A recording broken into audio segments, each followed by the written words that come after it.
glass work, you just feel like you can do whatever you want.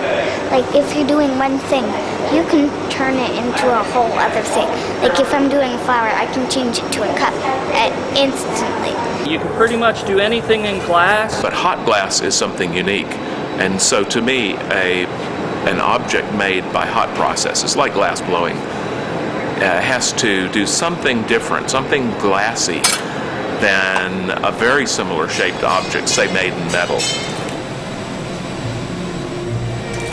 Well, I did a bunch of other materials before I tried glass. And there's something about the fact that if you can get it hot enough, you can make it into just about anything. And if you can keep it cold enough after that, it's going to stay like that forever. So it can become anything. It's like Michelangelo said, it's in there and it's just waiting to be set free.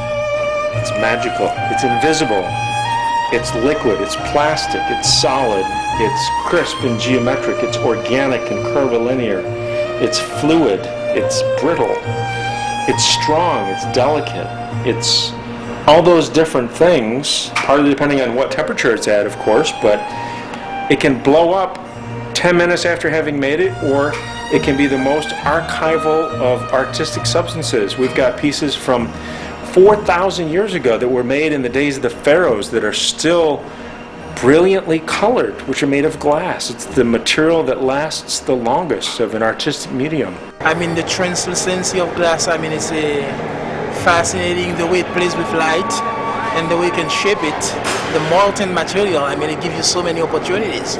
So you can't resist it. Glass is as close to being able to sculpt with light as anything else I've ever found. Working glass occupies a place in time in a really tangible way. When you look at a glass object, a finished piece, you're looking at a moment captured in time. I love hot glass working because it's so dynamic and it is so dependent on specific actions that take place in a very limited amount of time. It's exactly like music in that regard. It's like sitting down and starting a piece of music. You can't just stop it and not have it be completely distorted and mangled. With glass, you start the work on the object, and 5 minutes later or 15 minutes later, however long it takes to make a piece, you have to continue this process smoothly throughout the entire period. The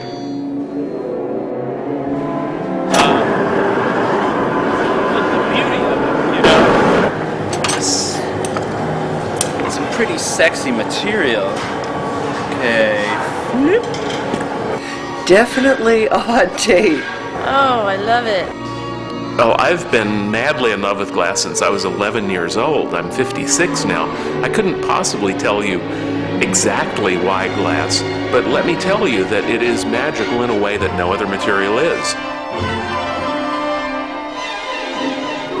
When you're watching footage of these incredibly skilled glass artists, it's so deceptive. It looks so easy. There's never a false move. They move with great fluidity, and it is, in fact, incredibly difficult, everything they do. Keeping the piece on center is difficult, and they do that effortlessly.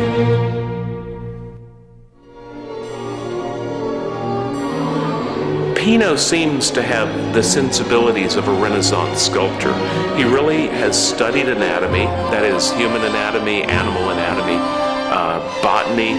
He seems to be a real connoisseur of the shape of things, of the way things are put together. And he pays a lot of attention to not only detail, but the big picture. From a distance, the object looks great.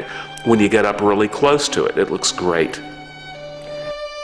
So there's this story that once Pino was teaching a workshop in a sort of an outdoor arrangement, and he was kept up all night by this terrible, terrible creature.